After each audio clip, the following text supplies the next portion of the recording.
Okay, hi guys, this is Samantha Dawn from Samantha Dawn Photography, and I got coffee. I've been asked to do a tutorial on how to use Photoshop, so I'm just going to very quickly show you what I do in Photoshop.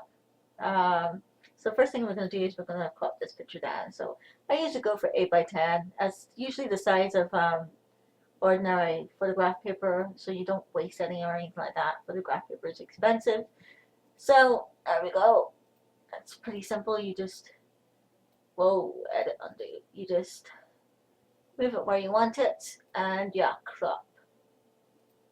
Okay, so after you've thingy-jiggered it, cropped it, you then of course want to start tidying it up a little bit. So first thing we're going to do is we're going to start getting rid of some of these wrinkles. Now,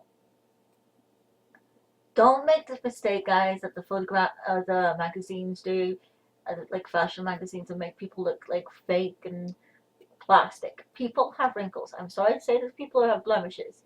Nobody's bloody perfect. You know, we would all wish that we were, but sorry guys, that's not the way it is. We all have wrinkles, we all have blemishes, we all have faults. So don't make yourself look like some plastic Barbie doll because it just looks stupid. Like seriously, too many people are like going around going, I wish I was skinnier. I'll just Photoshop myself, or I'll give myself bigger boobs, or I'll make my wrinkles go away, and it just looks stupid. It's, oh, don't do it. Really, seriously. You are beautiful the way you are. Don't let society or the media or anyone tell you otherwise. Okay, so I am just doing this very, very, very, very quickly because we don't have a lot of time. If I was doing this for real, I would do it a lot more neater. But anyways, as I was saying, don't do it. Don't make yourself look freaking stupid. You are so beautiful to me. You are so beautiful to me. Can't you see? Can't you see? Yeah, sorry. It's been a long day. I'm sorry. Rant over, I promise. You guys look beautiful the way you are. Don't do it.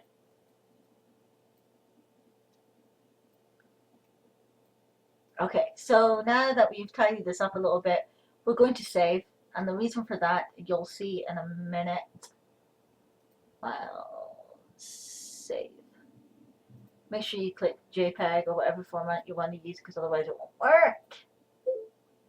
And we're going to shut this down. No. And then we're going to reopen it. And you'll see why in a minute.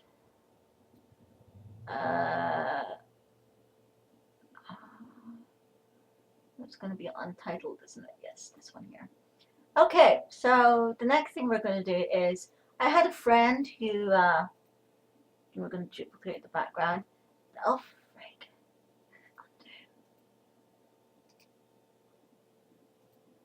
I had a friend who had really bad acne, and she was actually a model, believe it or not. And this is why I think she got away with it. This little trick that I'm going to show you here. So, shh, don't tell anyone.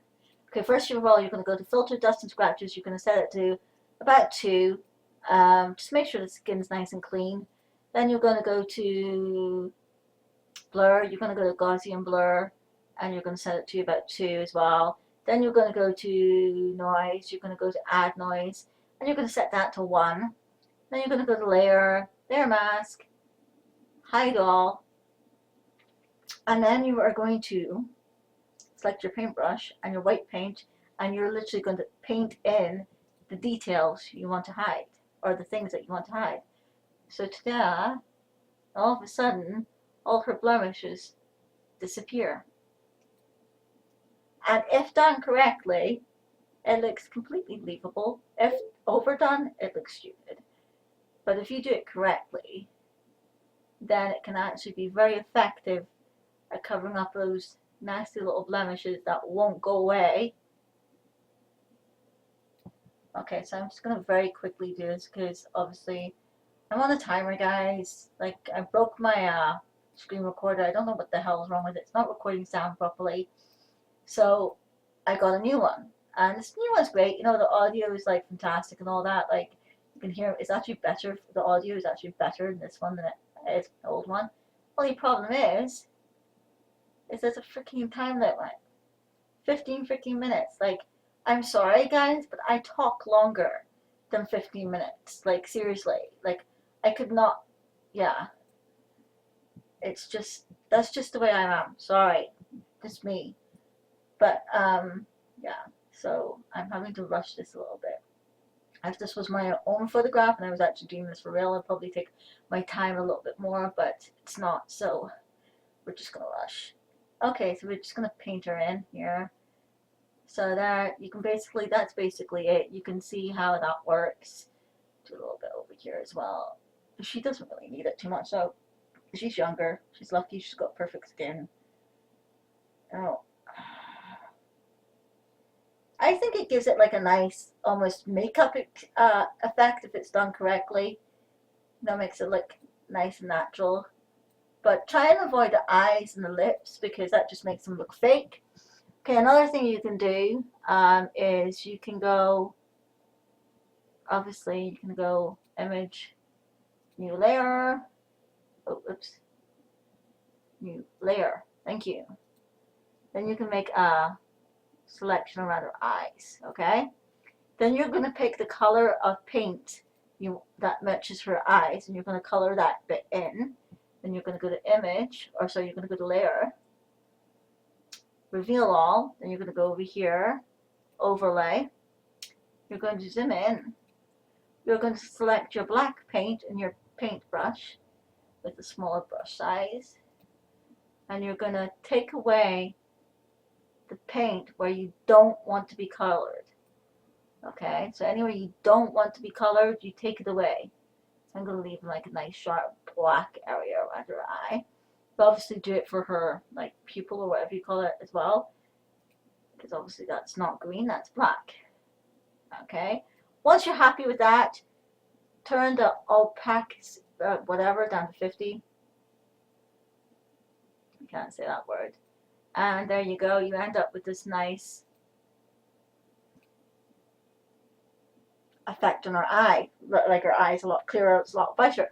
Another thing you can do with the eyes is deselect, is you can go here, select your magnetic lasso tool, make a selection around, a very rough selection around the eye.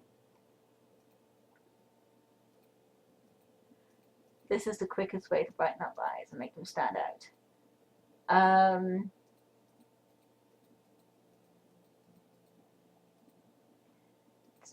Very quickly select around the eye. Make sure you end at your starting point, otherwise it won't work properly. Make sure it's set on 2. The feather is 5. Once you've done your selection, J, press Control J, sorry, and that's that. Oh, did I do that correct?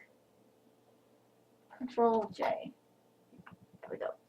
Okay, so then we go to filter, we go to other, high pass, select about 20, and then we go to overlay, soft light, and it hasn't worked.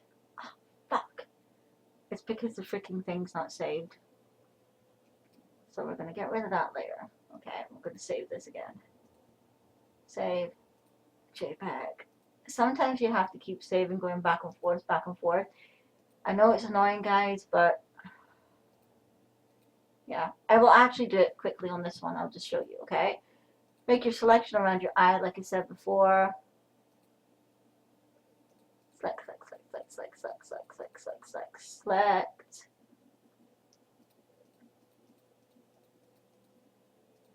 It doesn't have to be perfect, it just has to be roughly. Okay, Control J. Go to filter, other, high pass, okay, soft light, and it makes the eyes really pop out. Okay, now on to sharpen. To sharpen your images, you just go to filter, sharpen, unsharpen mask. Oh, make sure you're on the freaking right thing first, obviously. People say between 90 and 120 is about right. I picked 90, 3, 3. This should be between 1 and 3. I picked 3. Okay, and that sharpens up your images. If I do yeah, and you can see it's nice and sharp now. Anything else? Anything else? Anything else? I think that's everything. Oh, liquify. This is the thing that the photoshoppers use to like make people look skinnier and stuff. So if I go, oh, for fuck's sake, if I go like this, you can like tuck people's faces in and stuff like that, make them look a little skinnier or whatever. You can also use your bloat tool or your pucker tool to make things smaller. You can use your bloat tool to make things bigger. You can you can use your freeze tool so things don't move. This is your thaw tool to get rid of things, okay? So when you freeze something, right, no matter what you do, you can even like go over it, and the thing that you freeze, the part that you've frozen, will stay the same. See? It stays the same. Okay, so that's obviously that. I think that's about it, guys. Okay, one last thing is about cropping. Okay, when you crop a photograph, there are three usually go-to crop areas. There's head to shoulders, like that sort of thing. There's like half torso type thing, and there's above the knees. Okay, they're usually roughly just guides. I like to use a little or leave a little space above the head, so you don't cut people's heads in half. Like, guys, that just looks stupid. Don't put people in the center of your photograph. That looks stupid. Do you know what I mean? Put people off to the side. Make things interesting. Have fun with your photography. It doesn't matter if things don't look perfect. It's nothing's ever perfect, right? So I think that's everything. The last thing I wanted to say is I have joined a group, and it is a group for people with Asperger's who like photography. Now, as you may or may not know, Asperger's is a form of autism. Autism has low functioning, high functioning. Asperger's is a high functioning form of autism. So one of the admins found out that, or one of the people there, sorry, found out that a lot of us were into photography. So they started up their own photography group, and it is called, that's not it, Aspie Photographers or something like that. Yeah, Aspie Photographers. So you should go check it out. It's a closed group right now, but I believe they're opening it up. So yeah, go check it out and support them. I think it's a good cause. Like, I think people with autism should have outlets like art and music and photography because it helps people grow, right? We can all grow together. So anyways, I hope you guys enjoyed this very, very quick. I'm sorry I sound so rushed. It's just, it's been a long day. I promise I will make more videos. I want to do one of Lightroom. I just realized that I don't actually have Lightroom on this computer. I'm sorry. Thank you for everyone who's helped me, like with tips and stuff like that. A guy that has really helped me is a guy called Neil I can't even say his name now. Neil Cuthbertson. So he's a photographer. You should go check him out. I believe it's Neil Photography or something like that. I'll put a link in the description. Anyways, he's a very good photographer. Very good stock photographer. So anyways, check him out. This guy Steve as well. He's a good photographer. Check him out too. And I hope to see you in the group. I hope to hear your comments and your thoughts. And if you'd like to learn anything, give me a shout. You know, I do tutorial videos. I write articles as well. I'll be writing a lot more articles. As you already know, the website will be opening up very shortly. Like 2 more days or something stupidly ridiculous like that. Oh my god, it's like, seriously, I am so freaking excited. I've been like bouncing off the walls, like it's been crazy. We're just about done. Just about done. No, actually, I think we are done. It's just, yeah, we said the 1st of May, so we're leaving it to the 1st of May. I wanted to bring it out earlier, but everyone was like, no, leave it to the 1st of May. I'm so excited. Like, you can tell. Like, seriously, I'm excited. So I hope you join us. Over there, it's Samantha Dawn Photography .info/WP, I believe, but I'll put the link in the description anyways. I am running out of time here, so I better let you go. Have fun, enjoy photography, be creative. Let me see some of your ideas. That would be awesome. I would love to see some of your stuff, and I'll talk to you soon.